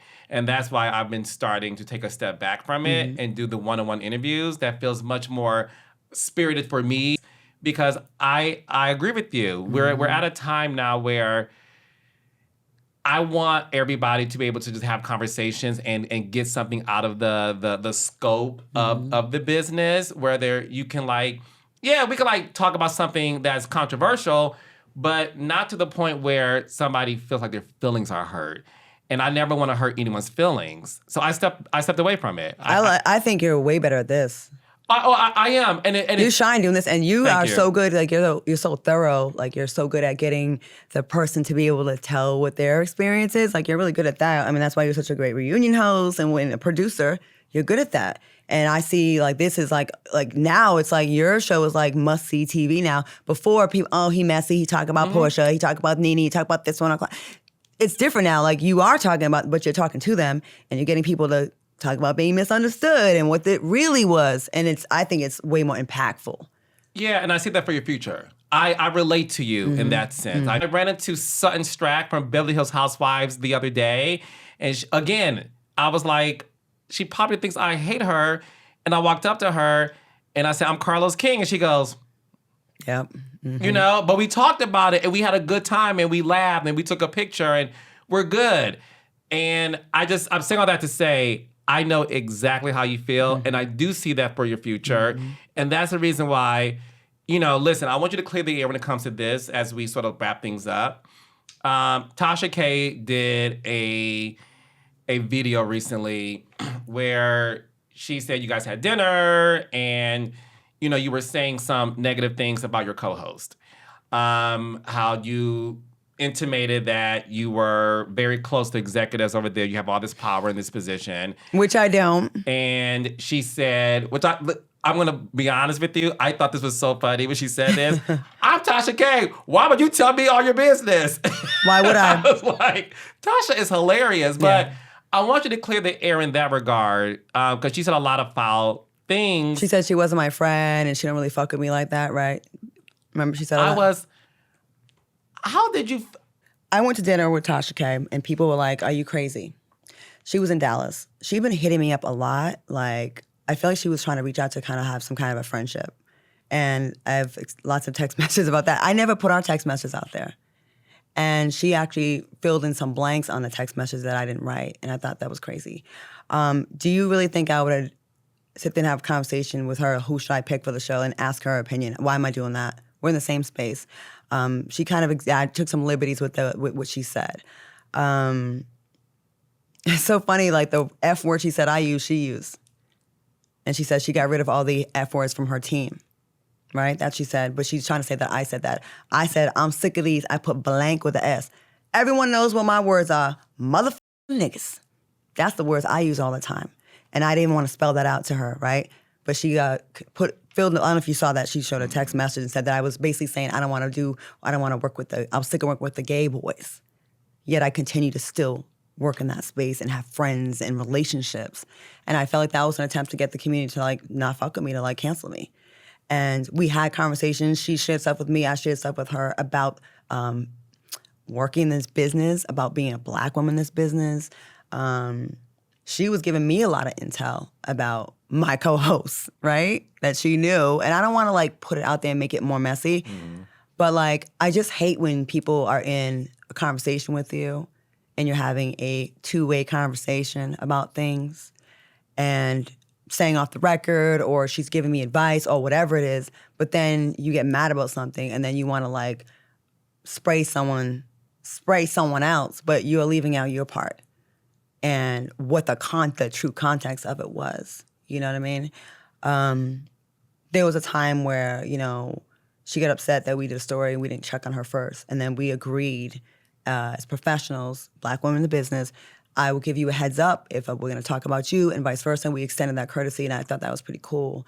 And then when she came to town, like, we were in a decent place. So I brought my friends with me. One of my friends does the travel for Ashanti, right? Before we went, we had a conversation, and my friend that's here, she was a witness to this. We had a conversation like, listen, I don't know her like that. I don't really trust her like that. But I'm going to, like, give her a chance. Like, I'm going to see how... I've never met this woman face to face, and we should. We've talked about each other enough. We've had text messages. So let's all be on our P's and Q's about not revealing, like, stuff. Like, let's keep it tight. And that's dinner.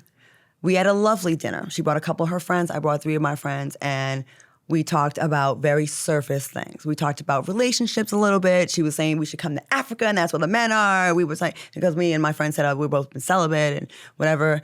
And it was playful, it was fun, right? She started to talk about Ashanti, and we all were just quiet and not giving anything. And at the end, my friend said, y'all are real ones for like keeping it very close to the vest and not being like, not giving anything. So when I see this video of her saying, told her all these things, when we already we went in with the game plan, like, we ain't gonna be messy. She never even knew that she's sitting there talking all this stuff about Ashanti and she's just gonna be a baby mama and blah, blah, blah. We already been knowing, like, you know, it wasn't that. We sat there and was just like, said nothing. So is that the same person that's gonna just be like, here's all the inside intel about everything? No, you know, it just doesn't even make sense. I was open to her. Like, I feel like everyone should get a chance. Like, now I'm meeting you for the first time. I'm meeting you, not the personality from TV and YouTube. And I told you I'm in this era of my life where I want to like kind of squash things and get to know people for myself and try to like rise above a little bit. That's where I was. So I'm giving people chances that I wouldn't normally maybe deal with, or I don't know, be cautioned against. Like, what's wrong with like, hey, maybe I don't have the right perception of you. And I did. And I, you know, of course, I got burnt with it when she got mad about something. But I also have messages, all this, we weren't friends. You know how many times I have text messages from her that she says, I love you? Several. When someone says that to you, right, and then goes and says, why would you tell me I'm not your friend and all this kind of stuff, and we are not friends and all this stuff, I'd have a lawyer send her, she got a cease and desist letter about she trying to put me in one of the scandals of Diddy and Jay-Z stuff, just lies about that. She said I told her that I was friends with the woman that died, that was allegedly his mistress. I said I was friends with a girl they say was his mistress. She never told me that she was anywhere dealing with Jay-Z. I have had dinners. I've been at events where they were both there. I never seen them even kikiing or talking. But now, and you're getting an exclusive, and I'm sure I'm gonna get freaking dragged for 2 weeks for this. I'm so tired of false narratives. Let this woman rest in peace, please. They wanted this story, this conspiracy theory to be so true, so bad. And I was right there and I'm a witness and all this. It's not true. We were in Vegas twice for big events where all the celebrities are there. I never seen them talking. We're just at the table. We were the next table there and they hand over some bottles to us. It wasn't like that. But they want this story to be so true. And it's just murder and, it did not happen. She had a boyfriend that we all went to Magic Mountain together. And I hate that this girl who was such a beautiful girl is getting dragged. I met her I think it was like May when I went to Vegas, a mutual friend. We all hung out. And then we hung out that summer like a few months. And then some blogs started writing stories about her and him and me. And she just distanced herself from everybody and just was like, I'm not doing this, and took her away on social media. And then we didn't talk, and I was like, what? I go, I don't talk to blogs. I freaking hate the whole tipping people off on the stuff. Like, I'm not into that. But I understood she was a very private person. And then, so we hung out for maybe 3 or 4 months. So when I say we weren't best friends, I wasn't trying to distance myself. I'm just trying to put it in context. We weren't besties. We were just getting to know each other. And about 2 weeks before she passed, I got a call from her out of nowhere. She's like, Claudia, who was that blogger that was saying all that stuff about us? I told her, yeah, he stay on my neck a lot. And she's like, yeah. And I think she's wanted to call and kind of squash it. I said, hey, I have nothing to lose right now, not for nothing. I hate that we fell off. We were just starting to get to know each other. I really like you. And I never was the one that gave any stories about you to any blog or anything. She goes, I know it wasn't you. And she said, you're a good person. And I know that now. And that was our last conversation. And 2 weeks later, I got a call from our mutual friend that said she was out on a date and she passed away and had an aneurysm and she was with her man. And then all these conspiracy theories came out and I'm trying to defend myself and that didn't happen. Why are you guys saying this? And then people saying I signed NDAs, I'm in on this. And I'm like, y'all are making this story up. People want these conspiracy theories to be so true. If I go like this, I'm part of the Illuminati. I'm not. I'm so tired. And it seems the more I defend this, the more they want to believe they want to believe what they want to believe. This girl has never told me. That girl never told me. And I'm not trying to say her name because I don't want her family be upset. Never told me she was dealing with this man, this married man. And I knew her to be with somebody else. So when I try to defend this, it just gets twisted and, you know more. You must have signed an NDA and that check. No one paid me to say this.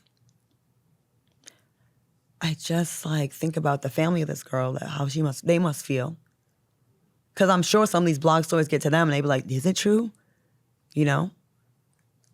It just, people want these stories to be so true. And everyone's right now, after especially the Diddy scandal, everyone's they want, who's next? Who we taking out next? And to me, my opinion, Diddy deserved it. But all these people that you want to take out, they don't necessarily deserve it. And as bad as you want this story to be true, I cannot give you the confirmation.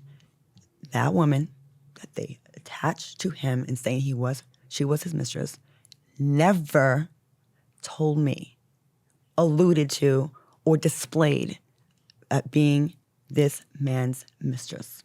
Period. And I need people to stop. This woman died young. Her family was hurt. I didn't know her super well. We was just getting to know each other. And then we had to break up because these bloggers put this stuff out there that, Claudia's jealous of this relationship that she has with this rapper and she thinks that he should be after her because she's a bigger name. I'm like, what are you fucking talking about? A totally made up narrative. And no one is paying me to say this, like I said. No one's threatening me to say this. No one's controlling me. This is Claudia Jordan and my big ass mouth clearing the air. I'm sick of it. And then I do a show and people on the comment, we need you to talk about we not listening to anything you say until you address this. What the fuck do you want me to say? Do you want me to tell you a lie so you can feel better and be like, aha, gotcha, bitch? It didn't happen.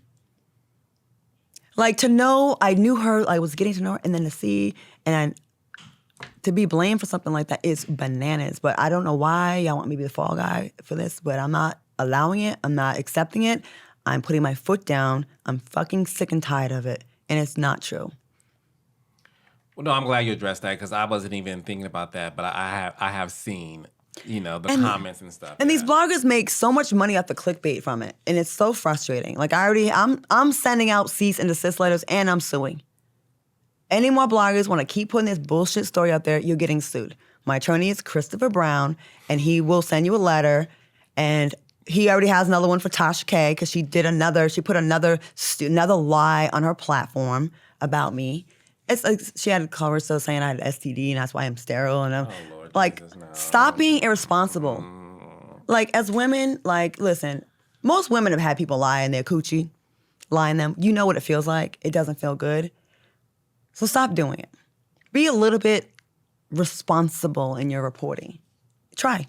Make a phone call. Ask. Get a statement. I used to work for a newspaper, the Providence American. And my boss said, Claudia, we can't print what you can't prove. And that stayed with me. Because you're a journalist. I'm a journalist. As a former journalist. Yes. No, so look, I'm so glad we had this conversation because I wanted you to clear the air. Because it's what you said earlier. There's a lot of misinformation out there. Claudia set this up. She's responsible for this. And I wanted to make sure that you were able to have a safe space to address it. And I want to end you with this. The View has been on for 25 seasons. There's been tons of conversation about like, this person doesn't like this person. Or they don't get along or they're great chemistry on the show. And obviously that show has a multicultural, panel. What I don't want to see is this Black panel not continue because of situations that to me can all be figured out. And I don't want us to be in this world where we as grown adults cannot sit in a room, say how we feel, cuss each other out, and in the end say, we got that out, now let's get this bag. From my vantage point, I don't think anything you, Funky, or Al went to that is ever so deep that it can't be figured out. I think people have to be honest about how they feel, have some accountability, some ownership, and some apologies. And say the same thing in front of both people. That's always been a problem. I think that's the thing. We have to be in front of everyone because you can't have a sidebar here and you say one thing here and then a sidebar there because then we're never going to get it fixed because you're playing games. Like you have to say the same. Like I like a conference call and a group call because then you got to say it in front of, you say the same thing you said to me in front of the people so there's no misunderstandings. But if you don't want to do that ever, we're going to constantly be in this area. But I'm open to doing that with whoever because that's the only way we really get the truth. Yeah. And my thing has always been about the truth. As a former journalist, the truth is something that I've always sought after. And it frustrates me when I see people lie. It frustrates me when people blatantly lie and insult your intelligence. And a lot of times, like, people are so afraid to be all the way truthful because it's like they're exposed, right? Yeah, I was jealous of you, and that's why I said this. Yeah, I felt like you made more money than me. Yeah, I saw when you bought that Bentley, it pissed me off because it made me feel like there's no way we're getting the same money.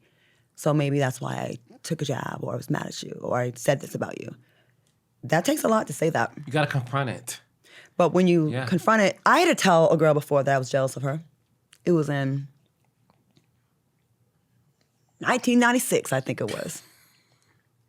I had done the pageants. I met this girl. She was a former dancer. And she was beautiful. She looked like Cindy Crawford, right? I took her to my modeling agency in Boston, the model group. Introduced her. When I tell you this girl blew up immediately and went to Paris, it was on a runway. I was like, damn. And instead of being happy for her, this is my one moment I was jealous of someone. I internalized it. Why not me? Oh, she just thought I got overlooked. So I understand what it feels like. And luckily for me, I'm aware enough that I checked myself. And I was like, I'm obsessed with this girl. It made me zero in on her. Everything she did. I get it. I get what jealousy feels like. I checked myself and I had to be like, I'm not 6'1" and 135 pounds and look like that and photograph like that, but I'm okay with what I am. And I checked myself, told her, and then I never had that feeling again about someone. But I had to recognize early on, like, ooh, I'm tripping right now. Like, when you start obsessing over someone and you start looking at their Instagram and how the fuck she get that house? How'd she get that car? How'd she get that second car? Oh, you in Aruba again? There's no way we're getting the same money. She must be getting a whole much more. Oh, no, you gotta pay me more, because I need what she has. But you forget, I work 100 jobs. Like, I don't rest. I sacrifice motherhood for a career. I sacrifice a lot of family stuff, going home for stuff. I miss graduations. I miss a lot of stuff to work and to be independent financially because I never want to be struggling like that. So, like, yeah, we may not make the same amount in life. On this job, we are. But I bust my ass so I don't have to be at the mercy of some gross man I don't want, or at the mercy of an abusive relationship or marriage, stuck because I can't financially support myself. I'm never going to be in that situation. I've been bankrupt before. I lost everything. I said, I'm never going there again. So I'm a workaholic. And every once in a while, I'll buy myself a little something here because I want to reward myself for the hard work. And to know that a friend, we sit there and be seething and be jealous or be angry, potentially, I'm not, maybe, right? That may have been, it's like, goddamn, but I don't deserve that though. I've been in LA since 1997 by myself, grinding. No one helped me. I never had a sugar daddy. I never had no one pay my bills. I never had no one just like take care of stuff for me. Not even like, I got your cell phone bill. It's just been me. I've turned down owners of teams, the biggest celebrities in the game, singers, rappers, basketball players, a lot of them. And I feel a little bit stupid about it now, but I thought I had my pride and I don't need that. I'm gonna do it by myself. That's a whole other conversation. Sometimes I'm like, damn, I had some poor vagina management. I had all these people wanting me when I was the hot new girl in LA. No. But it meant something to me because my mom was like that. She was like a really hard worker. Like, and all jokes aside, it felt good to me. But, you know, I didn't take any shortcuts. So don't like feel jealous of something that I have because you don't necessarily know the sacrifices I made that you maybe weren't willing to. I sacrifice a lot, you know? And, you know, I sometimes question if I made the right decision. Like, you know, I'm at that age now where it's like, all right, motherhood's out of the picture now and, you know, I'm not married, whatever. But, like, I have a career and I have a lot of things that I like and I have a lot of freedom in my life to do what I want. But, like, don't compare because you don't know the backstory. Yeah. You don't. And I think sometimes people get sick of me, like, coming back from the dead. Like, this bitch got another job? Again, like, I never go away, right? And that may irritate some people, but guess what? I'm still not going away. I'm going to be announcing another show this year, I think 2, and maybe even 3. Oh, we love that. Well, you're involved. Good things come in 3s. They do. You're going to be involved in at least one of them. Okay, let's go. You're involved at least one of them. Okay. Again, you're involved with at least one of them. At least one. Okay. And emphasis on at least. Yeah, and I'm here to stay, you guys. I'm not going anywhere. So if my presence irritates you by seeing me like coming back from the dead, I'm sorry. I don't know what to tell you. You just have to get some therapy and deal with it because I'm not going anywhere. You got 9 lives. I have 9 lives, and I haven't even begun to use them up. And I want like my little sister to look up to me, and other little girls be like, she did it the right way. She didn't have to use some dude. She did it. She did it. Not some dude just gave her something. She did it. You know, everything I have is from, I know every single dollar. That job paid $3,000. That paid $8,000. That paid $20,000. That paid $15,000. That all went together and got my down payment of this house. And then that paid for the renovations. Like, I'm proud of that. You should be. And it's like, instead of people being like, man, I want to be like that. Like, I hate that there's some people that would just like, find something negative. I think it's a good thing that I'm being out here, being independent and like working hard for it. You know? So, I'm proud of you. Thank you. And listen, you have so many supporters. That's why you continue to win. Is because they may not be as loud as a lot of other people. Supporters are very quiet. Yeah, no, listen. It's fine. But what's meant for you, you will get. Mm-hmm. You will get. And you have been on the receiving end of so many blessings. And that's why you're able to still be relevant. Mm-hmm. You are relevant. After being in this business for, oh my gosh, for a very long time, you're still relevant. And my advice to you is this, and I'm gonna leave you with this. Mm-hmm. Patti LaBelle once said, I will start worrying when people stop talking about me. Mm-hmm. That's when I will worry. Until then, keep it going. Right. So my advice to you is, you're doing something right, bitch. Keep it going. And I'm proud of you. Well, thank you. I really am. Claudia Jordan, ladies and gentlemen. I just want to say one thing. Is it okay? Go ahead, baby. I hate that some people feel that same feeling that I felt about that one model, but I get it. And I would encourage people. I took a class to like adjust my perception of things. Instead of being like, why didn't I get that? I had to start saying out loud, mine is coming, or it's I got it. And it totally changed my life. And I did this like 3-day class called like landmark education. It changed my perspective on like being negative. And ever since then, nothing that I've gotten, no jobs, not one of them has been anything I went after. They've all, like meeting you, fell into my lap and got attracted. I attracted them without even asking for it. I didn't ask to be on Housewives. I never thought I'd be on Housewives. I didn't ask to be on the Next 15. I didn't ask to be on Deal or No Deal Island. I didn't ask to be on Foxhole. All these things found their way to me once I stopped worrying about what the next motherfucker's doing, okay? Worrying about what the next person's doing, and just said positive things, what I'm gonna get. I have been manifesting things like crazy, and it happens so fast. Like I'll say, I want a 6-figure job that just falls into my lap. And then someone will call NBC, hey, you wanna be on this? Or College Hill? Oh, shoot, I forgot I said that last week. And it happens so fast. So if you find yourself fixating on someone that you're, why do they have, why them, not me? I beg you to like try this for like a month. And your life will change. My life has totally changed. And I have had so many things come into my life that I didn't even think that people even considering me for, including our little phone call we had the other day. You know, and it's been magical. Magical. I don't ask for anything. It just comes now. Because you surrender. You have to surrender to a higher power. Yeah. And know that what's meant for you is meant for you. It is. You will never, ever have peace with your success if you had to run someone over to get there. Or do something shady to get there. It's not a peaceful blessing. I promise you. I promise you. If you get an opportunity by backstabbing somebody or doing the wrong thing, you may get it. I promise you, it won't be with peace. No. It just won't be with peace. And what I always tell people is you have to surrender to a higher power, speak things out into existence, and let it go. Just let it go. Yeah. You put it out there, you let it go. So when phone calls happen, you're like, oh, I did ask for that. And that's the reason why, to your point, every blessing that you have had, you didn't sleep with somebody to get it. Too lazy to be a hoe. I'm way too lazy, y'all.